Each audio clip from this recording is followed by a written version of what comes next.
Hello दोस्तों। आज मैं हिंदी का फर्स्ट चैप्टर पढ़ाने वाला हूँ आपको। इसमें वर्णमाला के बारे में है। वर्णमालाएं कितने प्रकार की होती हैं, वर्णमाला में क्या क्या होते हैं, और ये सब इस वीडियो में बताने वाला हूँ। और कुछ नए शब्द भी हैं जिन लोगों को इसके बारे में नहीं पता है, वो इस वीडियो को देख लो ना, सब पता चल जाएगा कि वो वर्ड्स क्या हैं। ठीक है, चलिए शुरू करते हैं। हिंदी वर्णमाला।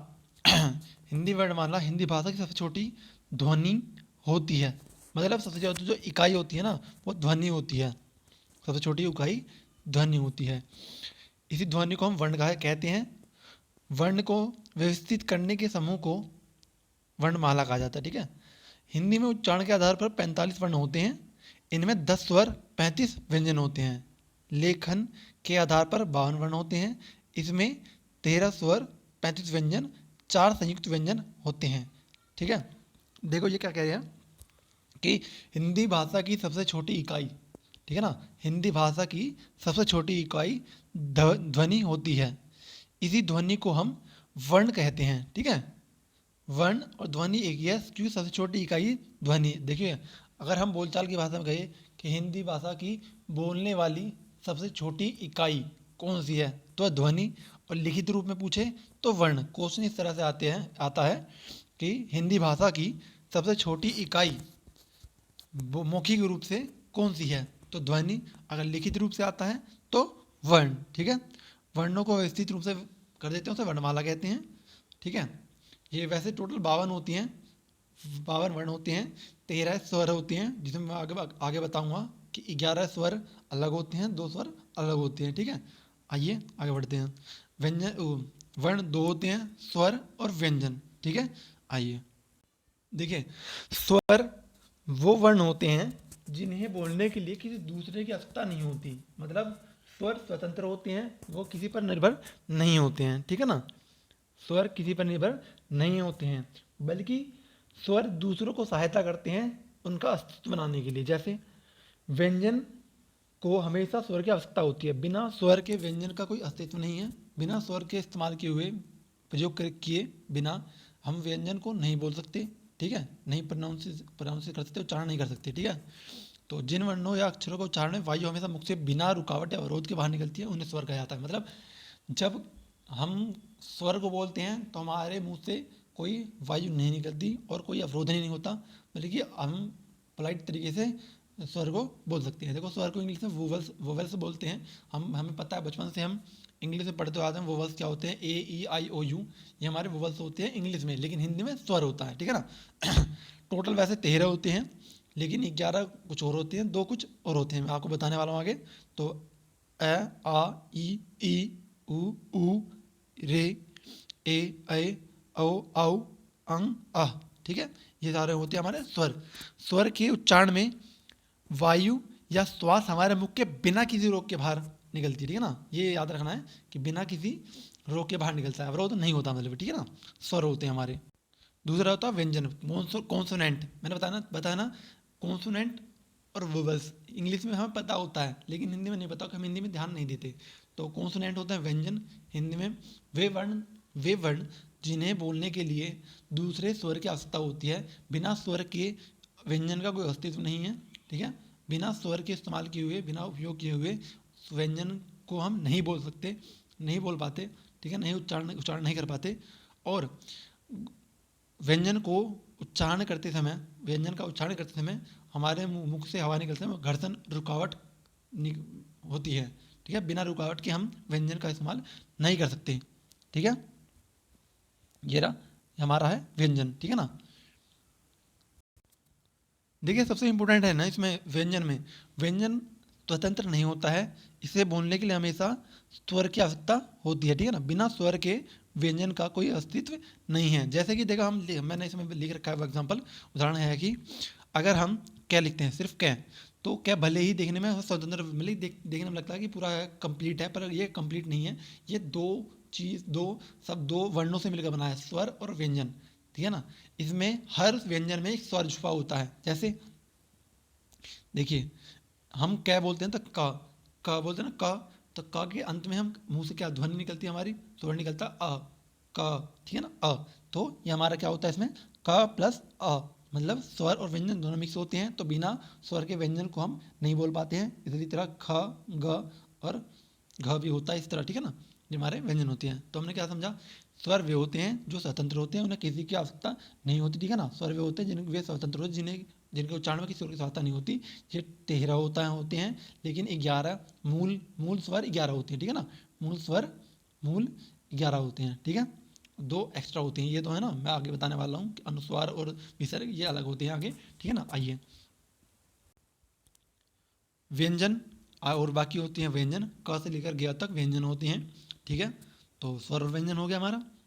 व्यंजन में मैंने बताया ना, व्यंजन में बोलते समय स्वर की आवश्यकता होती है, बिना स्वर के व्यंजन को हम नहीं प्रोनाउंस कर सकते, नहीं उच्चारण कर सकते, ठीक है।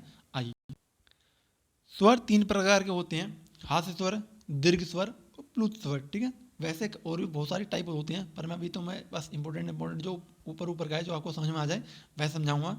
क्योंकि देखिए, यूपी बोर्ड वाले को समझना थोड़ा आसान होगा, लेकिन सीबीएसई बोर्ड वाले थोड़ा समझना टफ होगा, इसलिए पहले मैं ऊपर से थोड़ा जो जो लोगों की समझ में आ जाए इस तरह से पढ़ाऊंगा, ठीक है।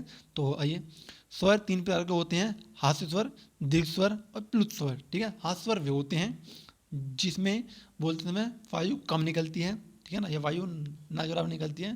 पहली बात तो मैंने बताया था कि स्वर से वायु नहीं निकलती नहीं है, स्वर में वायु नहीं निकलती है। तो ऐसा कह सकते हैं कि जिन्हें बोलने में कम समय लगता है उन्हें हास्य स्वर कहते हैं, जिन्हें बोलने में ज़्यादा समय लगता है उन्हें कहते हैं दीर्घ स्वर। तो लघु स्वर या हास्य स्वर होता है, वे संख्या 4 होती हैं, दीर्घ स्वर की संख्या 7 होती हैं, ठीक है। एक बार दोबारा बताता हूँ, हास्य स्वर वे स्वर होते हैं जिन्हें बोलने में कम समय लगता है, इनकी संख्या 4 होती हैं, छोटा आ, छोटा ई, उ और री, ठीक है। इन्हें बोलने का तरीका होता है, आगे बताऊंगा कैसे बोला जाता है, ठीक है ना। आ, ई, उ, री, ठीक है, ये 4 होते हैं हास्य स्वर। दीर्घ स्वर हमारे होते हैं 7, बड़ा आ, बड़ा ई, बड़ा उ, ए, ऐ, ओ, औ, ठीक है। ये हमारे क्या होते हैं दीर्घ स्वर। दीर्घ स्वर 7 होते हैं, लघु स्वर 4 होते हैं, ठीक है। एक होता है प्लुत स्वर। इसमें प्लुत स्वर का मैंने एग्जांपल नहीं लिख रखा है, पर एक बात बताऊं, प्लुत स्वर वे स्वर होते हैं जिन्हें बोलने में लघु स्वर और दीर्घ स्वर दोनों से अधिक समय लगता है, उन्हें हम कहते हैं प्लुत स्वर। जैसे जैसे हम बोलते हैं हे राम, किसी को हम याद करते हैं, या फिर हम कोई संगीत गाते हैं तो हम किसी भी वर्ड को लंबा खींच देते हैं ना, बहुत लंबा खींच देते हैं, उन्हें हम कहते हैं प्लुत स्वर। जैसे हे राम, ओम। सबसे बढ़िया एग्जांपल जो होता है प्लुत स्वर का ओम होता है, क्योंकि ओम को बोलते समय हम लंबी समय तक उच्चारण करते हैं, ठीक है, लंबे समय तक उच्चारण करते हैं, ठीक है। ओम, ठीक है, ओम, ओम, ठीक है ना। प्लुत स्वर का सबसे बढ़िया एग्जांपल होता है हमारा ओम, ठीक है। आइए, इसमें कुछ नए नए वर्ड्स हैं स्वर में जो आपके लिए इंपॉर्टेंट है। एक होता है अयोगवा, ये सबसे इंपॉर्टेंट है, ये थोड़ा क्वेश्चन डायरेक्ट इस तरह से होता है, अयोगवा क्या होते हैं, अयोगवा का एग्जांपल बताएं, डायरेक्ट पूछ जाता है। अयोगवा 2 होते हैं, अनुस्वार और विसर्ग, ठीक है ना। मैंने बताया था ना 11 मूल स्वर होते हैं, 11 मूल स्वर होते हैं और 2 हमारे क्या होते हैं अयोगवा, ठीक है। 11 मूल स्वर, 11 प्लस 2, तो 11 होते हैं मूल स्वर, 2 होते हैं अयोगवा, जिसमें अयोगवा में क्या क्या होता है, अनुस्वार और विसर्ग, ठीक है, अनुस्वार और विसर्ग, ठीक है। तो सॉरी, अयोगवा, अयोगवा में होते हैं अनुस्वार और विसर्ग। अयोगवा देखिए, जो अंग से अंगूर जो हम कहते हैं ना, अंग से अंगूर, ये वाला, ये हमारा क्या होता है अनुस्वार, ठीक है ना। इन्हें याद रखना, ये वर्ड सीधा आता है, अनुस्वार कौन सा है तो हमें पता होना चाहिए अनुस्वार क्या होता है, ठीक है। ये होता है हमारा अनुस्वार, अयोगवा में एक अनुस्वार होता है। अगर इस बिंदु को हटा दिया जाए, इस बिंदु को हटा दिया जाए और ये बिंदु 2 यहाँ आ जाए तो इन्हें कहेंगे विसर्ग। अयोगवा में 2 होते हैं, अनुस्वार और विसर्ग, ये हमें ध्यान रखना है, ठीक है ना। आइए, आइए अब व्यंजन के प्रकार बताते हैं। व्यंजन 3 प्रकार के होते हैं, स्पर्श व्यंजन, अंतस्थ व्यंजन और ऊष्म व्यंजन। मैंने बताया ना, स्पर्श व्यंजन, अंतस्थ व्यंजन और ऊष्म व्यंजन। देखिए, स्पर्श व्यंजन, देखिए व्यंजन का ये तो वर्ग है, ये आगे आपको बताऊंगा, ये यहाँ नहीं, ये गलत गलत आ गया है, ठीक है ना, आगे बताऊंगा। स्पर्श व्यंजन वे व्यंजन होते हैं क से लेकर म तक सारे व्यंजन होते हैं, ठीक है।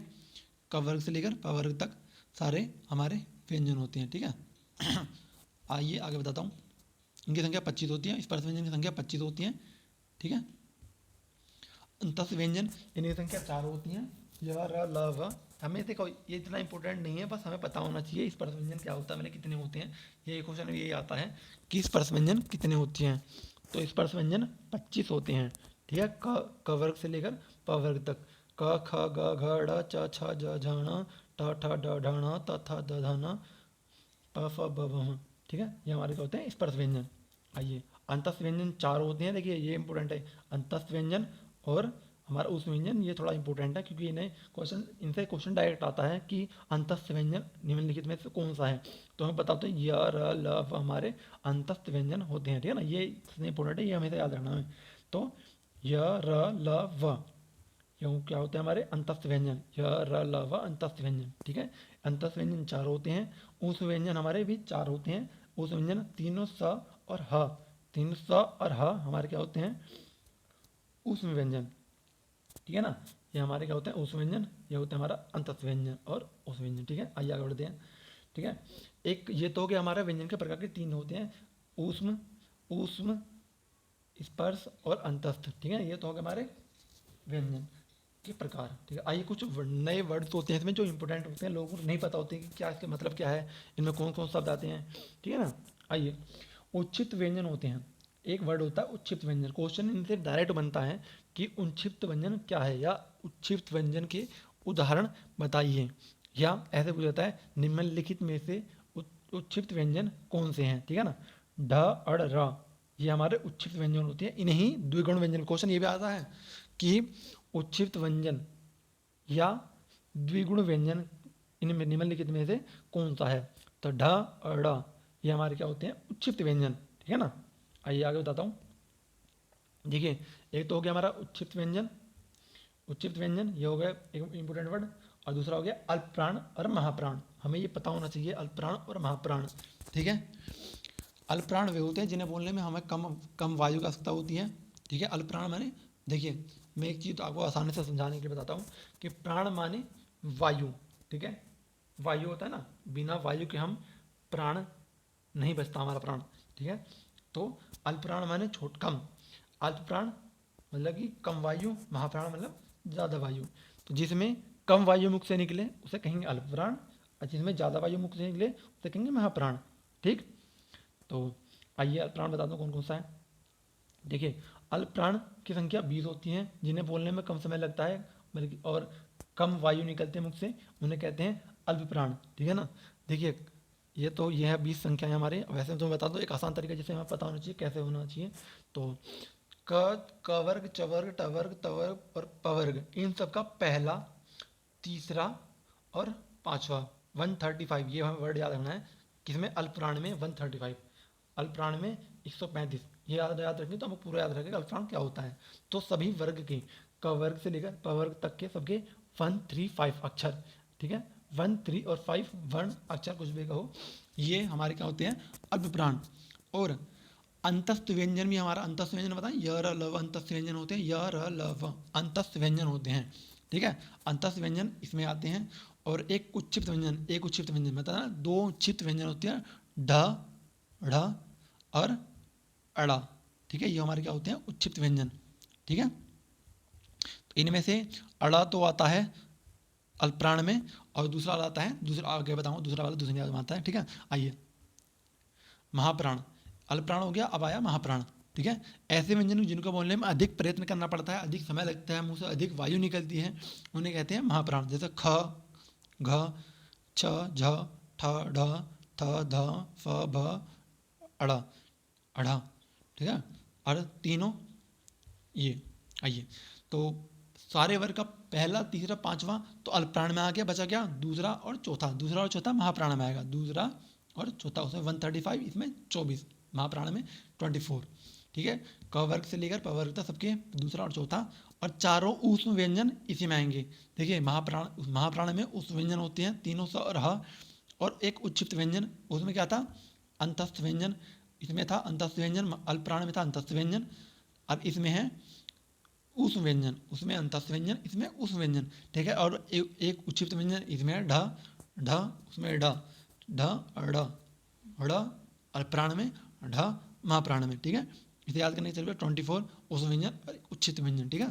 टोटल इनकी संख्या कितनी हो जाती है, खुद ही काउंट करें, देखें तो 5 वर्ग हैं, 5 वर्ग के 5 वर्ण के तो 2 वर्ड्स हैं, तो 10 नहीं हो गए, 4 + 4 एंड +1, टोटल कितना हो गया 15, ठीक है ना।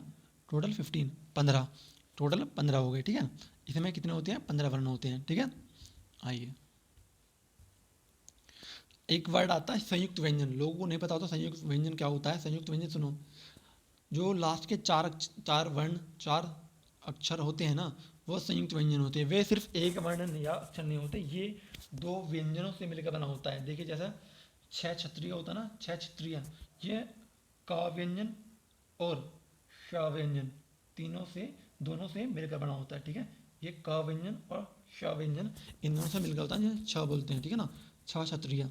फिर त्र होता है, जो त्रिशूल, यूं में त और त और र, त और र, त व्यंजन और र व्यंजन से मिलकर बना होता है, ठीक है। इसी तरह ज्ञ ज और ये अण से मिलकर बना होता है ना, ठीक है ना, ज्ञ, ठीक है। ये पता होना चाहिए हमें संयुक्त व्यंजन कौन से होते हैं, हमें पता होना चाहिए संयुक्त व्यंजन क्या होता है। क्वेश्चन डायरेक्ट ये इनसे डायरेक्ट, मैं अभी सिर्फ वो पढ़ा रहा हूँ जिनसे क्वेश्चन 1 नंबर में डायरेक्ट आते हैं कि संयुक्त व्यंजन कौन सा है, उच्छिष्ट व्यंजन कौन सा है। तो संयुक्त व्यंजन ये होते हैं 4, ठीक है। संयुक्त व्यंजनों की संख्या 4 होती हैं, छ त्र ज्ञ स्र, ठीक है ना, स्र, ये 4 होते हैं संयुक्त व्यंजन, ठीक है ना। इन्हें याद रखना है, ये इंपॉर्टेंट है, डायरेक्ट क्वेश्चन आते हैं इनसे। इसमें एक चीज़ और है कि कंपन के आधार पर हिंदी वर्णमाला दो भेद होते हैं, जैसे घोष, मतलब कि घोष भी बोलते हैं और अघोष भी बोल देते हैं, अघोष और सघोष। अघोष व्यंजन 13 होते हैं, ठीक है। क ख, देखिए वर्ग थे ना, क वर्ग से लेकर प वर्ग तक सबके पहला और दूसरा क्या होते हैं हमारे, अघोष, ठीक है ना। और बाकी क्या होते हैं, सघोष। आइए बताता हूँ आगे। सघोष देखिए, अघोष होते हैं क ख च छ ट ठ त थ फ प स, ठीक है। ये तीनों स और फ, ये सारे हमारे क्या होते हैं, अघोष, ठीक है ना। सघोष क्या होते हैं हमारे, पहला और दूसरा, उसमें है तीसरा, चौथा और पांचवा हमारे क्या होते हैं, सघोष। और यर लव ह, ठीक है ना, ये हमारे क्या होते हैं, सघोष। ये याद रखने हैं। सघोष हमारी 31 होती हैं, अघोष हमारे कितने होते हैं, 1 2 3 4 5 6 7 8 9 10 11 12 13 14, ठीक है ना। 14 हमारे क्या होते हैं, अघोष हमारे 13 होते हैं, सघोष हमारे 31 होते हैं, ठीक है ना। ये ऐसे याद रखना है, 1 3 और 3 1। तो 13 हमारे अघोष होते हैं और 31 हमारे सघोष होते हैं, ठीक है ना। आइए अब देखिए, टोटल हमारा पूरा हो चुका है। अब देखिए इसमें क्या क्या है। स्वर तो हमारे 11 होते हैं, ठीक है। स्वर हमारे 11 होते हैं, मूल स्वर 11 होते हैं, जिसमें 4 लघु स्वर होते हैं, 7 दीर्घ स्वर होते हैं, जिसमें और 2 हमारे होते हैं अयोगवाह स्वर, ठीक है ना। अयोगवाह हमारे होते हैं 2, ठीक है ना, बताया था ना, विसर्ग और अनुस्वार, ठीक है। ये है अनुस्वार, ये है विसर्ग, ठीक है। 2 अयोगवाह होते हैं, 11 मूल स्वर होते हैं। तो टोटल हमारे स्वर कितने होंगे, 13। अगर क्वेश्चन देखो, क्वेश्चन ऐसे आते हैं कि हिंदी भाषा में वर्णमाला में मूल स्वर कितने होते हैं, तो ऑप्शन आते हैं 8 9 11 और 12, ठीक है। हमें पता होना चाहिए मूल स्वर हमेशा 11 होते हैं, तो क्या होता है, मूल स्वर 11। कुल स्वर पूछा जाए, टोटल कुल स्वर पूछा जाए तो 13, जिसमें 2 होते हैं अयोगवाह स्वर, ठीक है ना, अनुस्वार और विसर्ग, ठीक है। आइए, व्यंजन 33 होते हैं, लेकिन कुल व्यंजन 35 होते हैं, ठीक है। टोटल व्यंजन हमारे होते हैं 35, और पूरा वर्ण पूछा जाए तो वर्ण टोटल कितने होते हैं, तो 52 हमारे होते हैं वर्ण, ठीक है ना, ठीक है। आई होप आपको सबको वीडियो ये अच्छी लगी होगी। किसी को कोई प्रॉब्लम है तो कमेंट में लिख दीजिएगा, ठीक है। और इस वीडियो को लाइक कर दें, सब्सक्राइब कर दें। धन्यवाद।